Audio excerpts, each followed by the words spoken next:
Poveste religioasă, Duminica Florilor. Era o dimineață liniștită, una dintre acele dimineți în care lumea pare că încă nu s-a trezit pe deplin. Aerul era cald, dar nu apăsător, iar peste dealurile din jurul Ierusalimului plutea o lumină blândă, aurie. Nimic nu părea diferit, nici și totuși în acea zi urma să se întâmple ceva care avea să rămână pentru totdeauna în inimile oamenilor. Pe un drum prăfuit înconjurat de copaci și stânci, Iisus mergea alături de ucenicii săi. Pașii lor erau liniștiți, dar încărcați de sens. Ucenicii simțeau că se apropie de ceva important, dar nu înțelegeau pe deplin ce anume. Iisus însă știa fiecare pas, știa fiecare privire, știa fiecare clipă care urma. La un moment dat s-a oprit și s-a întors către doi dintre ucenici. Vocea lui era calmă, dar hotărâtă. Mergeți în satul dinaintea voastră. Veți găsi un măgăruș legat. Dezlegați-l și aduceți-l la mine. Ucenicii nu au întrebat de ce, nu au cerut explicații. Învățaseră deja că fiecare cuvânt al lui avea un sens mai adânc decât puteau ei înțelege. Au plecat imediat. Satul era liniștit. Casele simple construite din piatră stăteau tăcute sub lumina dimineții. Și acolo, exact cum spusese Iisus, au găsit măgărușul, l-au dezlegat, iar când cineva i-a întrebat ce fac, au răspuns simplu: Domnul are nevoie de el. Și nimeni nu i-a oprit. Când s-au întors, Iisus a pus mâna pe animal cu blândețe. Ucenicii și-au așternut hainele peste el, iar el s-a urcat. Nu era o imagine de putere lumească. Nu era o intrare regală, așa cum o așteptau oamenii, dar era o imagine a păcii. Pe măsură ce se apropiau de Ierusalim, vestea a început să se răspândească. La început încet, ca un zvon, apoi tot mai repede. Vine. Este Iisus, cel care vindecă, cel care face minuni. Oamenii au început să iasă din casele lor, din piețe, de pe câmpuri, din toate direcțiile. Unii alergau, alții mergeau grăbiți, unii plângeau fără să știe de ce. Și încet drumul s-a umplut. Un copil a rupt o ramură de finic și a început să o fluture în aer, apoi altul și altul. În scurt timp, sute de oameni aveau ramuri în mâini. Alții și-au dat jos hainele și le-au așternut pe drum ca un semn de respect, ca pentru un rege. Și atunci s-a auzit primul strigăt: Osana! Apoi altul și încă unul, până când întreaga mulțime a început să strige: Osana! Binecuvântat este cel ce vine în numele Domnului. Vocile lor umpleau aerul.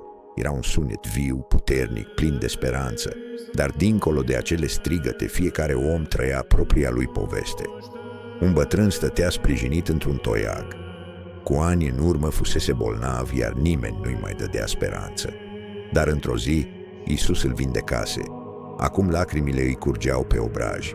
O femeie își ținea copilul în brațe. Îi șoptea încet: privește, acesta este cel despre care ți-am vorbit. Un tânăr care își pierduse drumul în viață simțea pentru prima dată că există o direcție, o lumină. Mulți îl vedeau ca pe un salvator, alții ca pe un profet, unii nici nu știau exact cine este, dar simțeau că trebuie să fie acolo. În timp ce mulțimea creștea și bucuria devenea tot mai puternică, undeva în margine câțiva oameni priveau în tăcere. Nu erau bucuroși, erau liderii religioși. Se uitau la mulțime, la entuziasm, la oamenii care îl urmau. Și în inimile lor nu era pace, ci teamă. Dacă toți cred în el, dacă pierdem totul, în timp ce oamenii strigau Osana, în umbră începea să se nască opoziția.